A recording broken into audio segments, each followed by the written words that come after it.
आज हम लोग बिहार एसएससी कर्मचारी आयोग का खान सर की किताब से पढ़ेंगे। तो क्वेश्चन है, हमारे देश में कितने भाषाओं को मान्यता प्राप्त है। तो क्वेश्चन बोला है मतलब भारत देश में कितने भाषाओं को मान्यता प्राप्त है। तो आंसर क्या होगा? तो आंसर हो जाएगा बी 22। हमारे देश में 22 भाषाओं को मान्यता प्राप्त है। अगला क्वेश्चन है, कवर्ग का उच्चारण स्थान होता है। तो कवर्ग का उच्चारण स्थान क्या होता है? ए कंठ, बी तालु, सी मूर्धा, डी ओठ। तो हमारा ऑप्शन ए हो जाएगा कंठ। कवर्ग का उच्चारण स्थान कंठ होता है। अगर तालु बोला जाए तो चौवर्ग का उच्चारण स्थान तालु होता है। तो हमारा ऑप्शन ए हो जाएगा कंठ। अगला क्वेश्चन है, फूल है। तो फूल है ए जातिवाचक संज्ञा, बी व्यक्तिवाचक संज्ञा, सी भाववाचक संज्ञा, डी समूहवाचक संज्ञा। तो फूल है तो फूल हमारा हो जाएगा ये सी भाववाचक संज्ञा।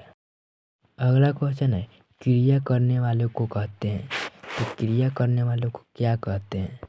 तो क्वेश्चन बोला है क्रिया मतलब कार्य करने वालों को क्या कहते हैं। तो कार्य करने वाले को कर्ता कहते हैं। तो हमारा ऑप्शन डी सही हो जाएगा।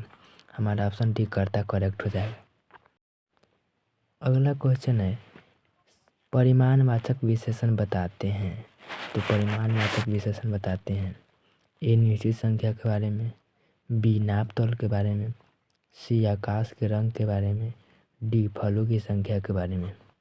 तो परिमाणवाचक विशेषण बताते हैं नाप तौल के बारे में।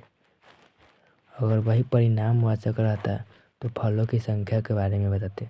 तो हमारा ऑप्शन बी हो जाएगा। अगला क्वेश्चन है, पौधों में निम्न में से कौन सा आनुवांशिकता पदार्थ है। तो पौधों में निम्न में से कौन सा आनुवांशिकता पदार्थ है? ए डीएनए, बी आरएनए, सी प्रोटीन, डी इनमें से कोई नहीं। तो पौधों में आनुवांशिकता पदार्थ डीएनए है। तो हमारा ऑप्शन ए करेक्ट हो जाएगा, डीएनए।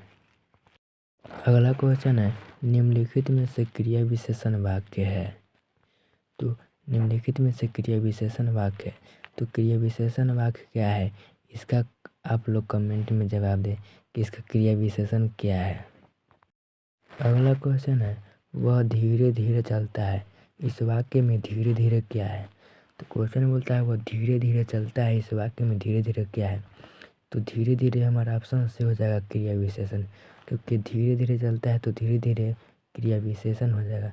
तो हमारा ऑप्शन सी हो जाएगा करेक्ट। हमारा अगला क्वेश्चन है, निम्नलिखित में से भाववाचक संज्ञा है। ए सुंदरता, बी लड़की, सी गंगा, डी इनमें से कोई नहीं। तो बोला है भाववाचक संज्ञा है। तो भाववाचक संज्ञा हमारे इनमें हो जाएगा सुंदरता। तो भाववाचक संज्ञा ए नंबर ऑप्शन करेक्ट हो जाएगा। अगला क्वेश्चन है, दूरदर्शी का आयोग है। तो दूरदर्शी का उपयोग है ए दूर की वस्तुओं को देखने में, बी सूक्ष्म गणनाओं में, सी छोटी वस्तुओं को देखने में, डी समय के मापने में। तो हमारा ऑप्शन ए हो जाएगा दूर की वस्तुओं को देखने में। तो दूरदर्शी का उपयोग है दूर की वस्तुओं को देखने में। तो हमारा ऑप्शन ए सही हो जाएगा। अगला क्वेश्चन है, कर्क रेखा किस राज्य से नहीं गुजरती है। तो क्वेश्चन है, कर्क रेखा किस राज्य से नहीं गुजरती है? ए झारखंड, बी मध्य प्रदेश, सी बिहार, डी पश्चिम बंगाल। तो हमारा ऑप्शन सी हो जाएगा बिहार, क्योंकि बिहार से कर्क रेखा नहीं गुजरती है। तो हमारा ऑप्शन सी करेक्ट हो जाएगा। अगला क्वेश्चन है, निम्न में कौन सी खरीफ की फसल है। तो बोला है कि निम्न में कौन सी खरीफ की फसल है। खरीफ फसल उसे कहते हैं जो धूप के समय नहीं हो, यानी कि सूर्य का उदय उस समय नहीं हो। तो हमारा ऑप्शन ए है जौ, बी है चना, सी है चावल, डी गेहूँ। तो हमारा ऑप्शन हो जाएगा खरीफ फसल है, खरीफ फसल नहीं है तो चावल ऑप्शन हो जाएगा सी नंबर।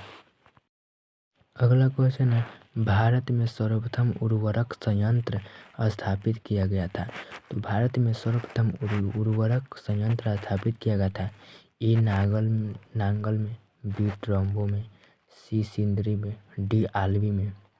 तो भारत में सर्वप्रथम उर्वरक संयंत्र स्थापित सिंदरी में किया गया था। तो हमारा ऑप्शन सी सही हो जाएगा सिंदरी। तो वीडियो को लाइक कीजिए, सब्सक्राइब कमेंट कीजिए। अगला क्वेश्चन है, शीरीष के फूल निबंध की रचना किसने की है। तो क्वेश्चन है, शीरीष के फूल निबंध की रचना किसने की है, मतलब शीरीष के फूल के निबंधकार कौन है। ए रविन्द्रनाथ टैगोर, बी हजारी प्रसाद द्विवेदी, सी रामचंद्र शुक्ल, डी कर्पूरी ठाकुर। तो ऑप्शन हो जाएगा बी हजारी प्रसाद द्विवेदी।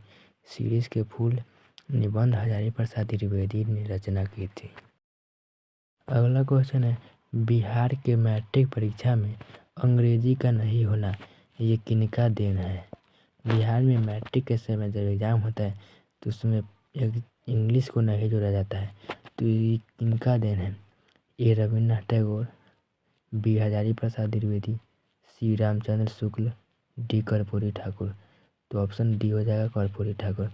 कर्पूरी ठाकुर ने इंग्लिश को बंद करा दिया था।